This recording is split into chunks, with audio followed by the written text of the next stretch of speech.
In this video, we're going to discuss measures of central tendency, or measures of the middle point of our data. Now you'll see there's three different measures we're going to look at, known as the mean, the median, and the mode. Before we get into those measures, we first want to refresh ourselves as to two definitions, that being for population and sample. Now remember, if we're talking about a population, we're talking about the entire group under study. If we're referring to a sample, it is merely a subset of that population. Now, in terms of the measures of central tendency, the formulas look a little different, but mathematically are exactly the same. Where this will become a big factor is when we discuss measures of variability, where there are minor differences in the formulas if we're dealing with population data or if we're dealing with sample data. So let's look at our first two formulas here. And we're going to have some probably unfamiliar looking characters to us. The first thing we see is this kind of funny looking U. This is the Greek letter mu. And anytime you see that letter, that will refer to the population mean. You may have seen this symbol in previous mathematics courses. If you have or if you haven't, anytime you see that capital sigma, what that refers to is the sum of some values. So we have our first character, mu, referring to the population mean. We have the sum of x, whether that is capital X or lowercase x, that will always refer to an individual data point. N, again, whether that is capital or lowercase, that will refer to the total number of data points that we have, or the total number of observations.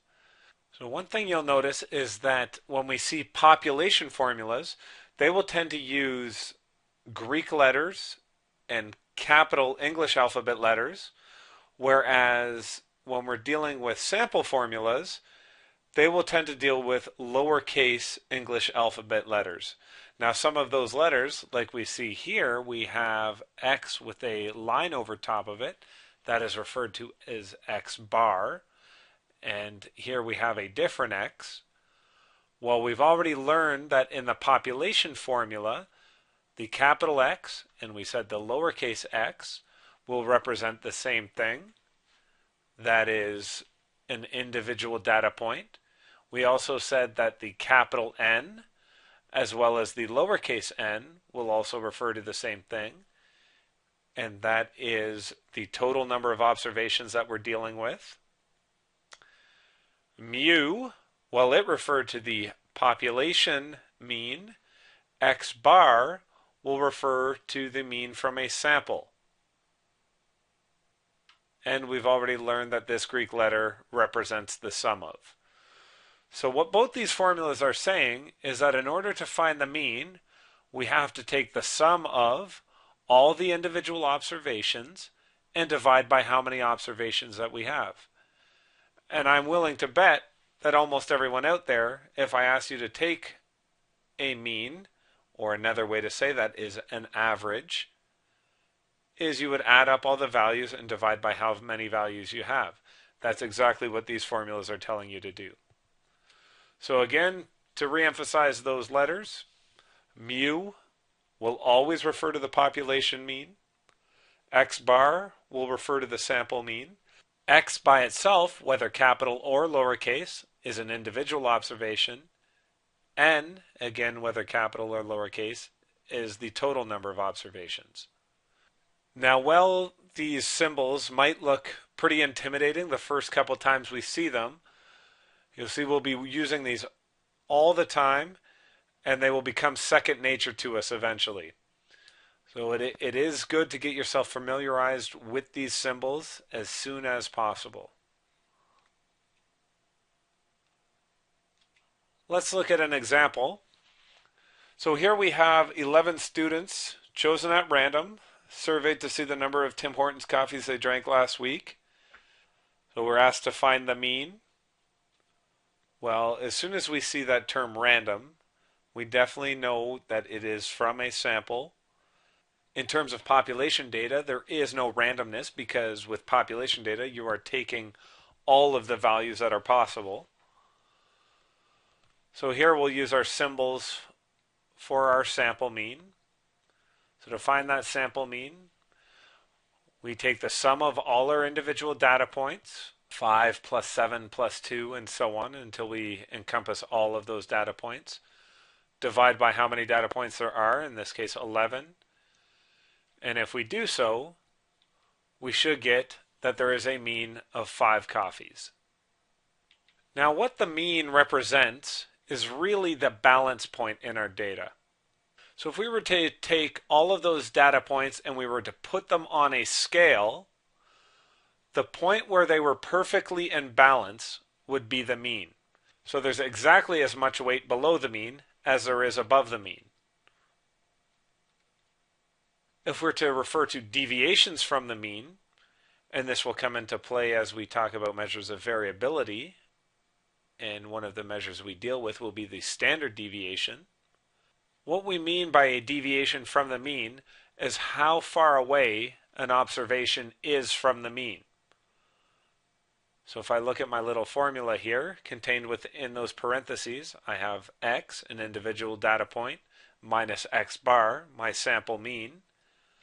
So if we're talking about the observation of 6, it would have a deviation of +1 from the mean. If I'm to look at an observation of 2, it would have a deviation of -3 from the mean. Now looking at an interesting property of those deviations from the mean, so if we look at each of these individual data points, so each deviation from the mean, my first number 5, subtract the mean away, 5 minus 5 is 0. Do that for each and every data point.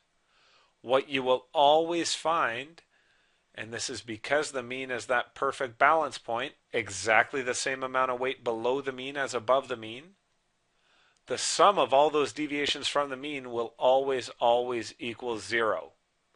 So you'll see when we start talking about standard deviation, there's going to be something extra that we're going to have to do in terms of those deviations from the mean so that we don't always add up to the value 0. But we'll save that for our lecture on measures of variability. Let's talk now about a particular downfall dealing with the mean. So here I've got the exact same data set we just dealt with. The only difference is I put it into an array. Now remember, an array is arranging your data in numerical order. If I'm to physically look at this data, it seems to be all pretty close together. And I had a mean of 5, which just looking at the numbers seems to somewhat represent what's going on as my middle point in the data. But what happens if I look at a second data set, and instead of having a high value of 8, we have a high value that is much higher than all the other data points.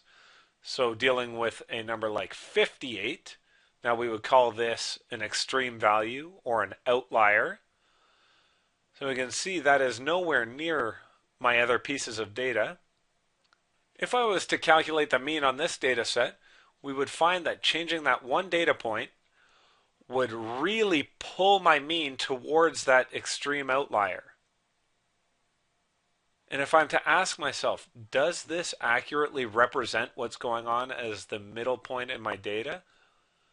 I think we would have to say no. As we see here, there's only one data point that's above that mean of 9.55 and 10 pieces of data that are below it. So when we have an outlier, we would have to say that there's got to be some other measure of central tendency that we can fall back on, because the mean really lets us down when we have those extreme values. Looking at our next measure of central tendency, the median, so where the mean was our sort of balance point in the data, the median is the physical center of the data. To figure out where that physical center is really a three-step process. The first thing we have to do is to create an array, and it really doesn't matter whether we do that array from largest to smallest or smallest to largest. The next step is to find our median position. Now the median position can always be found by the formula n plus 1 divided by 2. Now remember that n represents the total number of data points that we have. Step 3, finding the median itself.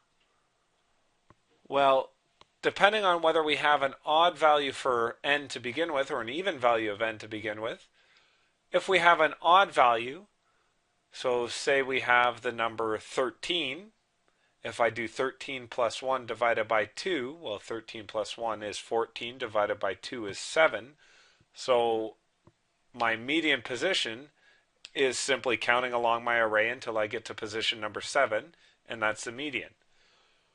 If we have an even number of data points, so say for example we have 16, plug it into that formula, n plus 1 divided by 2, 16 plus 1 is 17, divided by 2 is 8.5. Well, now I can't simply just count along my array and pick out number 8.5 because number 8.5 doesn't actually exist. 8.5 is right in the middle of data point number 8 and data point number 9. So what we would have to do is to take those two data points and take the average of them. So if we have an even number of data points, we have to take the average of the two center points. If we have an odd number of data points, we simply take the value of our median position number. So going back to our Tim Hortons data and calculating the median, three-step process. First, organize that data into an array. Step 2, find the median position. So in this case, 11 data points plus 1 divided by 2 should give me that my median position is 6.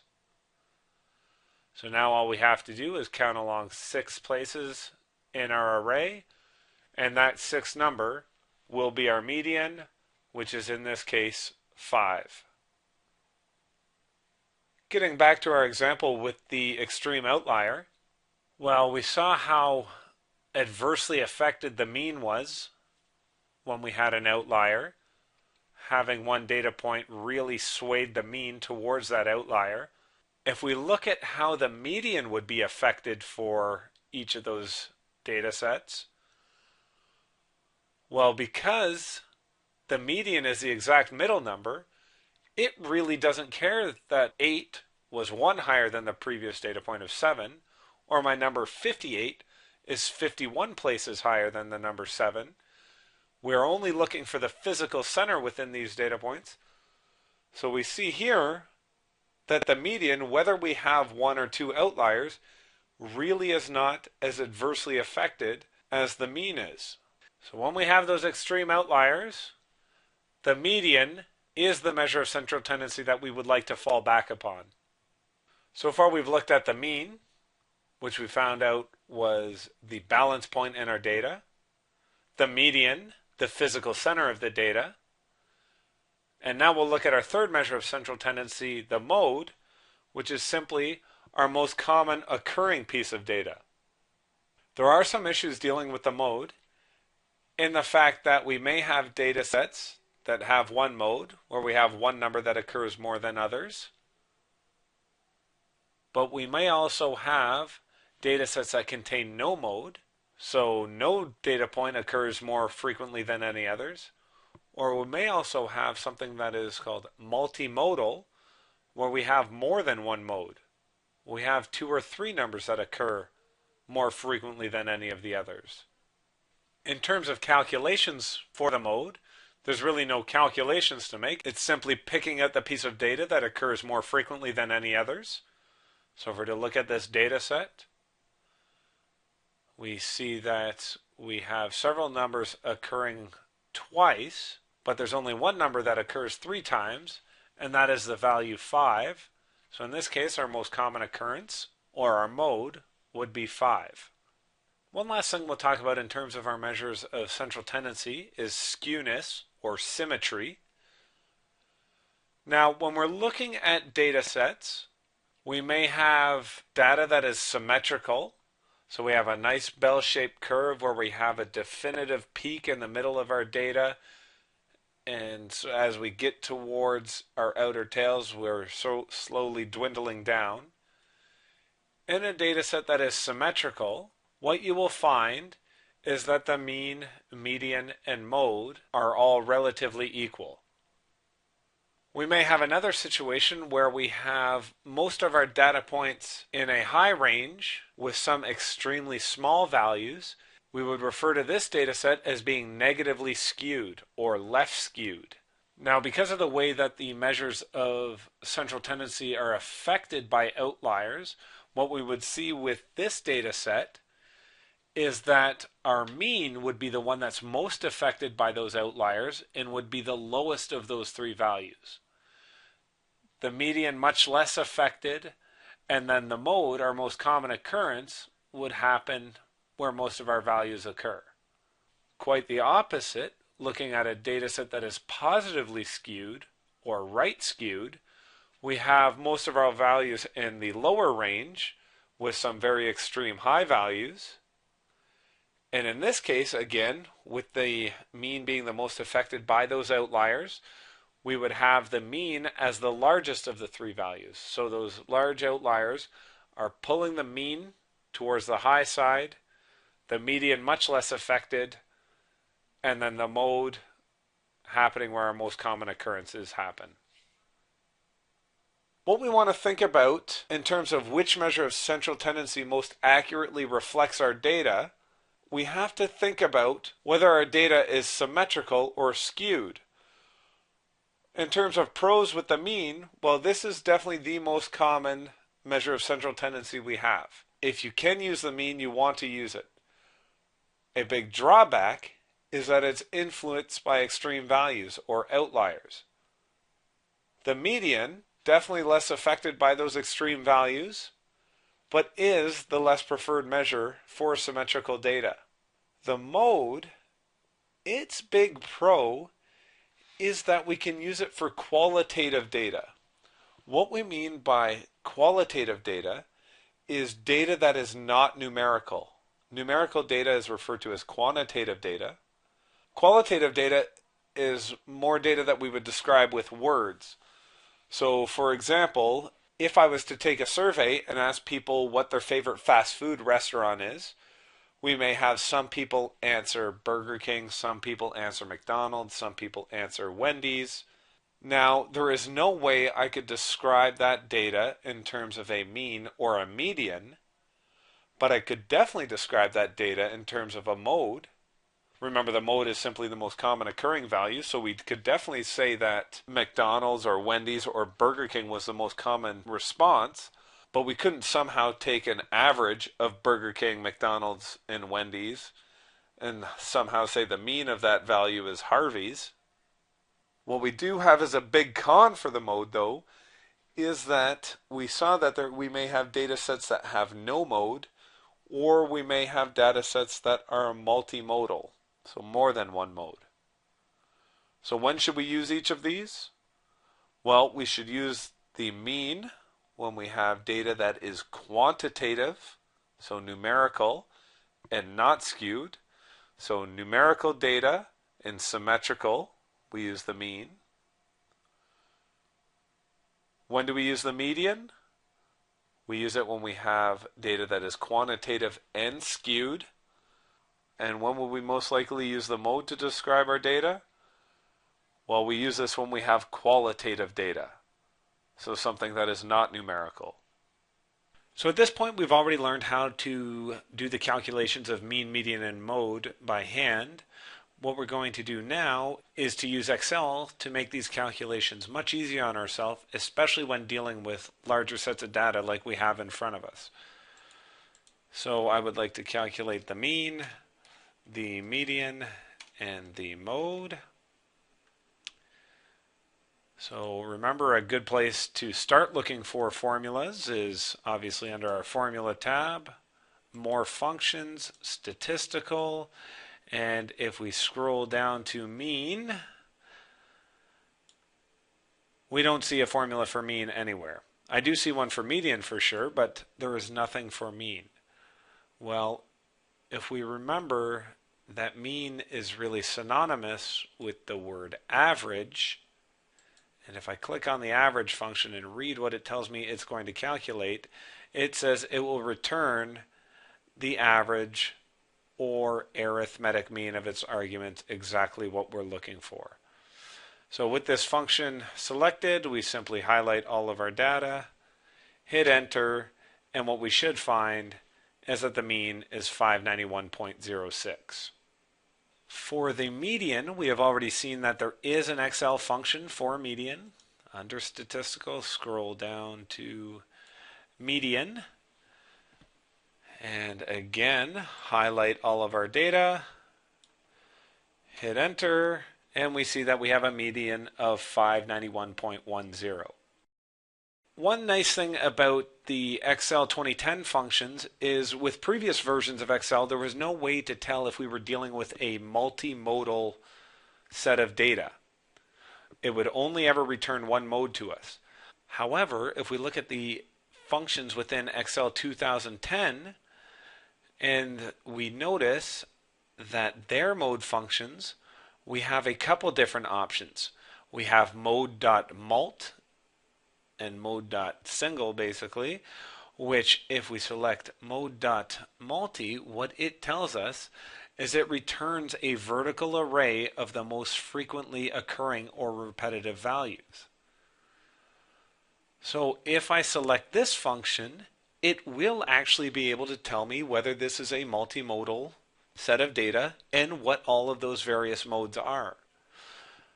So if I select all of my data after selecting our multimodal function and hit enter, we notice right now it is only displaying one value. But if I was to look at that function and I look over here, it actually tells me that there are two different modes.